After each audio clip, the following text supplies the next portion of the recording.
Okay, so recently I thought a good topic or series of topics to bring up would be looking at this generation compared to previous generations. And by generations, really, I should be more specific, I mean decades. Um, so I don't know what sort of direction I'm going to go in with those other videos, possibly music. But for this one, I want to talk about TV shows. And I want to be more specific to the UK because obviously that's what I'm familiar with. Now, I remember the late 90s, probably not the early 90s because I was only 6 and 7 years old in the early 90s, but the late 90s, I remember 90s television. So a typical Saturday night would be an Indian curry, and the family would stick something on. Or there'd be something on in the background. We'd flip between different channels, but it was usually programs like Blind Date with Cilla Black. Any British viewers will know what I'm talking about. Maybe the Generation Game. The Crystal Maze was a classic. Gladiators, the original Gladiators. Stars in Their Eyes. So I've been looking at a lot of these old shows. Old now, we're talking 25 years ago, quarter of a century. And I could see why they were entertaining. They're very cheesy, they're very bit corny by today's standards, but entertaining, no question about it. At the time, I wasn't that into it personally, but I grew up with it and I remember it. Now, I don't watch that much TV. The only television I tend to watch is the news. If there's breaking news, if there's updates, the occasional documentary, and honestly, that's about it. I'll use the TV, excuse me, I'll use the TV to watch DVDs. But I don't watch a huge amount of TV. So I don't want to be overly critical of the 2010s. But there is something that I have observed, and whether you agree with this or not, I don't know. But I think one obvious difference is the approach that television entertainment takes. In some ways, I think the 1990s were more innocent.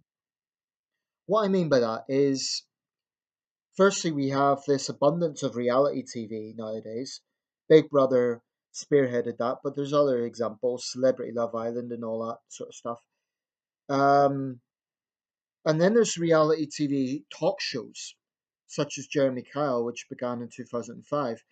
And I'm not going to get into a long winded thing about why I cannot stomach that show, but suffice to say, I think that Kyle's making money off people's misery, and I think that's despicable. I think these are broken people who need either professional psychological help, marriage counseling, relationship counseling, or prison. What Kyle does is he brings them on national TV, he stokes up their emotions for entertainment. I think the whole thing is sick. I think the whole concept is sick. Um, so late 2000s and the 2010s decade. Another example would be I think a lot of TV now is kind of shock for shock value. I think I mean, why, for example, is Gordon Ramsay so popular? Is it really because of his food?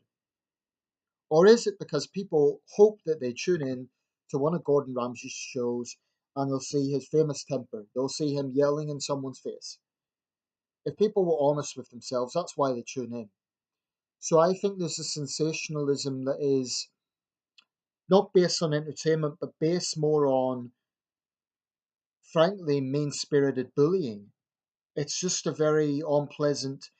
I mean, another example I would give, and I think I'll make a direct comparison here with in the Rise. If you remember Stars on the Rise, the original presenter Matthew Kelly, it's had a few presenters since. It has been rejuvenated.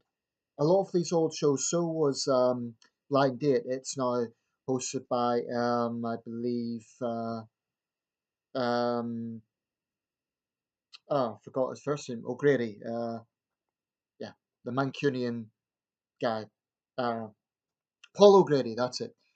Um, I saw a little bit of that, but the set's a bit strange. It's a bit space age looking. He's a decent presenter, and I can see why he was chosen. Anyway, not to derail. X Factor. Britain's Got Talent. look at the format of those shows. I mean, music purists take issue with them because they're all manufactured music. I've a close acquaintance, and he has very strong views on what they do to the music industry, the likes of Simon Cowell.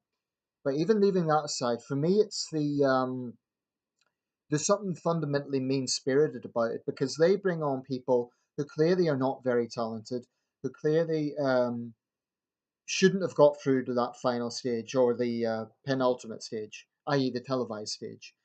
But they bring them through so that they can be voted down by the judges who make some smug comments and then the audience jeers them off.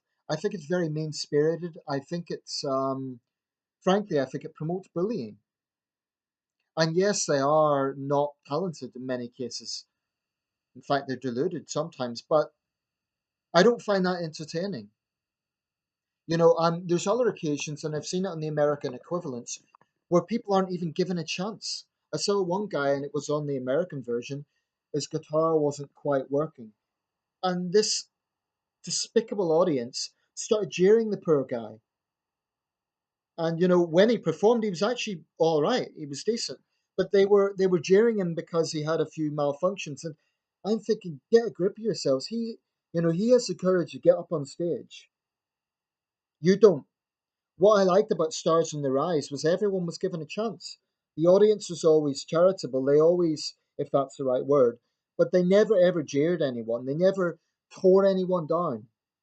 So that's why I never watch X Factor, because I don't like the smug judges. I don't like this mean spirited thing about, oh, well, someone's not doing well, let's just jeer them off. You may as well get out rotten vegetables. It's just, I don't find that entertaining. Maybe you do, each to their own.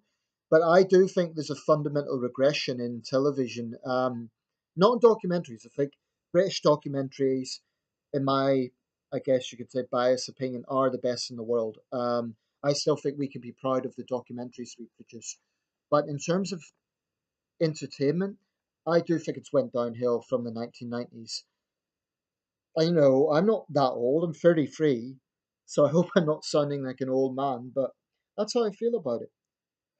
I just think that so much television nowadays is based on a mean spirited, it's about humiliating people. It's about, and it's not inclusive, it's not like they're in on the joke. It's just about jeering people, booing people, yelling in people's faces. If you're Gordon Ramsay, just there's just a nastiness about entertainment nowadays, and I really don't like it.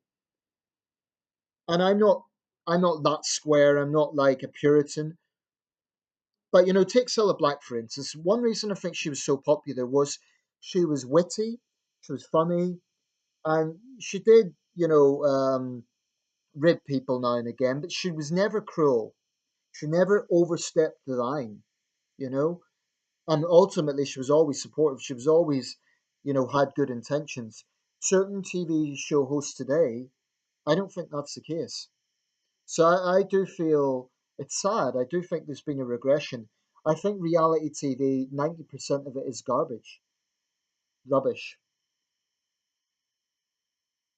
Some of it occasionally can make for interesting viewing if it's like research journalism or something. But Big Brother, for example, who is going to act normally in those circumstances anyway? It's a flawed experiment. And the whole thing is just like voting people off because they're unpopular. There's something fundamentally unpleasant about that. So let me know your thoughts. And I should say, I'm not dismissing all television. I can't judge all television. I'm sure there's good TV out there. But I do think overall British television has declined. And that's a pity. I mean, we're the country that invented television. So let me know your thoughts.